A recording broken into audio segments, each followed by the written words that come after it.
Assalamu alaikum student. I hope you all will be fine. Bachelor of science in computer science के course object oriented programming के साथ मैं हूं Abdul Basit. In first semester हमने programming fundamental के बारे में पढ़ा था और उसमें हमने डिफरेंट डाटा टाइप्स देखी थी और स्टेटमेंट्स देखी थी, ऑपरेटर्स देखे थे और स्ट्रक्चर के बारे में हमने पढ़ा था, वो क्या होता है, सब चीजें। तो ऑब्जेक्ट ओरिएंटेड को हम स्टार्ट करने से पहले हम पीछे जो हमने फर्स्ट सेमेस्टर में हमने जो कुछ पढ़ा है उसको हम ये ओवरव्यू उसका लेंगे हम। ठीक है कि हमने क्या कुछ पढ़ा है, बिकॉज के जो प्रोग्रामिंग फंडामेंटल जो हमारे पास कोर्स है वो इससे ऑब्जेक्ट ओरिएंटेड के साथ हमारे पास क्या लिंक आउट करता है। ठीक है, वो हमारे पास बेसिक था और ये अब जो है ये हमारे पास जो है थोड़ा एडवांस है। ठीक है, तो हम बेसिक पहले जानते हैं कि बेसिक क्या हमने पीछे प्रोग्रामिंग फंडामेंटल में हमने पढ़ा था। प्रोग्रामिंग फंडामेंटल में हमने डाटा टाइप्स को पढ़ा था कि डाटा टाइप्स होती क्या है। ठीक है, और कौन कौन सी होती है। डाटा टाइप्स तो होती बहुत सी हैं, बट जो हमने डिस्कस की थी वहां पे जस्ट 5-6 की थी। Integer, float, double, Boolean, character. ठीक है, हमने डबल और फ्लोट में डिफरेंस देखा था कि जो फ्लोटिंग नंबर्स होते हैं वो पॉइंट के बाद 7 डिजिट को स्टोर करने की कैपेसिटी रखते हैं, लेकिन जो डबल वेरिएबल्स होते हैं वो पॉइंट के बाद 15 डिजिट्स को स्टोर करने में की कैपेसिटी रखते हैं। उसके बाद जो हमने देखा था ऑपरेटर्स कौन कौन से होते हैं प्रोग्रामिंग फंडामेंटल में। ऑपरेटर्स हमारे पास जो सी प्लस प्लस ने ऑपरेटर्स को 4 हिस्सों में डिवाइड कर दिया। Arithmetic operator, assignment operator, comparison operator और लॉजिकल ऑपरेटर। ठीक हो गया। अर्थमेटिक ऑपरेटर्स कौन से होते हैं ऑपरेटर्स, हमने ये पढ़ा था कि अर्थमेटिक ऑपरेटर हमारे पास वो ऑपरेटर्स होते हैं जिनमें हम कैलकुलेशन कर रहे होते हैं।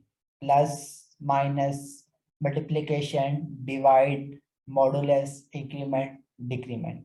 ठीक है, किसी भी दो नंबर्स को यानी दो वेरिएबल्स हैं उनमें हमने वैल्यूज पढ़ी है हमारे पास, उन वैल्यूज को एडिशन के लिए, प्लस सब्ट्रैक्शन के लिए, माइनस मल्टीप्लिकेशन के लिए, स्टेरिक का साइन, और डिवाइड के लिए बाय का साइन, और मॉडुलस के लिए जो परसेंटेज का साइन होता है वो।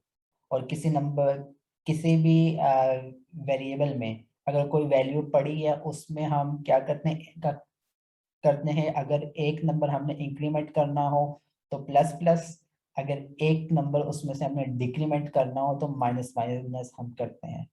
उसके बाद हमने पढ़ा था असाइनमेंट ऑपरेटर। असाइनमेंट ऑपरेटर्स वो ऑपरेटर्स होते हैं कि हम एक वेरिएबल से किसी दूसरे वेरिएबल में जो है वैल्यू को असाइन करते हैं। ठीक है, या फिर उसी वेरिएबल में हम कुछ और जो है वो ऐड करना चाहते हैं। मींस के एक्स में अगर 5 पड़ा हुआ है हमारे पास और हम उसे 3 और ऐड करना चाहते हैं उसी वेरिएबल में, तो हम प्लस इक्वल टू, ठीक है, प्लस इक्वल टू करेंगे। ठीक है, और विच मीन्स के जो एग्जांपल है X plus equal to 3, it's mean के एक्स एक्स प्लस 3। ठीक है, इसी तरह माइनस का भी, मल्टीप्लिकेशन का भी, डिवाइड का भी, रिमाइंडर का भी और नॉट का भी, ये सारे असाइनमेंट ऑपरेटर हमने डिस्कस किए थे प्रोग्रामिंग फंडामेंटल में।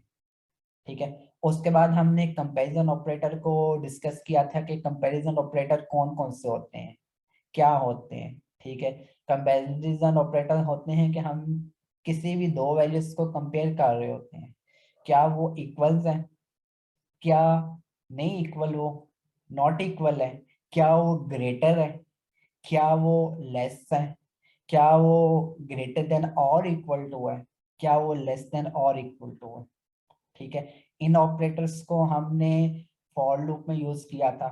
ठीक है, और इन जो लेस देन और ये ऑपरेटर ग्रेटर देन, इनको हमने इफ में भी यूज किया था। ठीक है, मीन्स के ये कंपैरिजन ऑपरेटर हमने यूज किए हुए हैं फॉर में भी, इफ में भी। ठीक है। और वाइल लूप में भी हमने ये सारे ऑपरेटर्स हमने यूज करके देखे थे कि ये हम कैसे यूज करते हैं, कंपैरिजन कर रहे होते हैं कि लूप को हमने कहाँ पे ब्रेक करवाना है, कहाँ पे हमने उससे ये कि कहाँ तक लेके जाना है। हम इन ऑपरेटर्स के बारे में हमने प्रोग्रामिंग फंडामेंटल में डीपली हमने पढ़ा था। ठीक है। उसके बाद जो हमने पढ़ा था लॉजिकल ऑपरेटर, ठीक है, लॉजिकल ऑपरेटर हमने पढ़ा था। लॉजिकल ऑपरेटर्स मीन्स के इन ऑपरेटर्स को हमने इफ कंडीशन में, ठीक है, इफ कंडीशन में हमने जो है हमने दो चीजों का कंपैरिजन किया था जब हमने, ठीक है। यहाँ पे जो एग्जांपल है कि x less than 5 and x less than 10, यानी कि एंड ऑपरेटर मींस के दोनों कंडीशन का ठीक होना हमारे पास जो है वो एंड है, ठीक है। किसी एक कंडीशन का हमारे पास ठीक होना वो और है, ठीक है। और किसी भी कंडीशन को हम उल्ट करें उसका, ठीक है। तो उससे पहले हम क्या करते हैं कि ये जो साइन है हमारे पास पिक्टोरियल, जिससे हम प्रोग्रामिंग में क्या कहते हैं, नॉट कहते हैं, ये साइन हम स्टार्ट में लगा देते हैं, वो नॉट बन जाता है, ठीक है। उसके बाद हमने डिस्कस किया था कि कंडीशन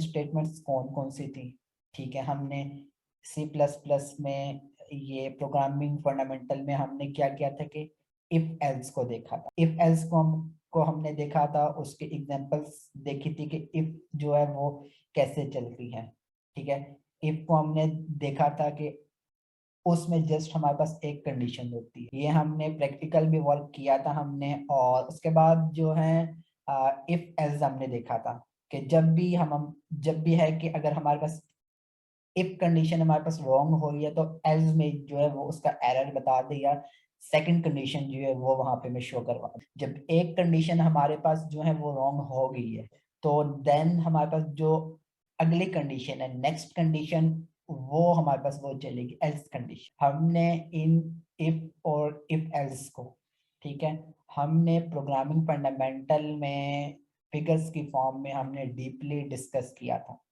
कि कैसे ये वर्कआउट करती है, ठीक है। उसके बाद जो है हमने इफ एल्स जो किया था कि यूजर से एक इनपुट ली थी, यूजर से इनपुट लेने के बाद हमने वो काम किया था कि हमने उसको चेक किया था क्या वो इवन है, क्या वो ऑड है। अगर वो इवन है तो वो मीन्स के वो, अगर वो नंबर्स, जो भी नंबर यूजर इंटर करता है, रिमाइंडर डिवीजन 2 करेंगे इक्वल इक्वल टू 0, अगर वो 0 के इक्वल आ गया तो मीन्स के वो इवन है, ठीक है। अगर वो 0 के इक्वल नहीं आया तो वो ऑड है। और ये हमने प्रोग्रामेटिकली हमने ये कि उससे हमने ये देखा था। और इसी के साथ हमारा जो है फर्स्ट जो डेमो ऑफ द जो लेक्चर है वो ये खत्म हुआ यहाँ तक। Please subscribe this channel to get notification of next lecture.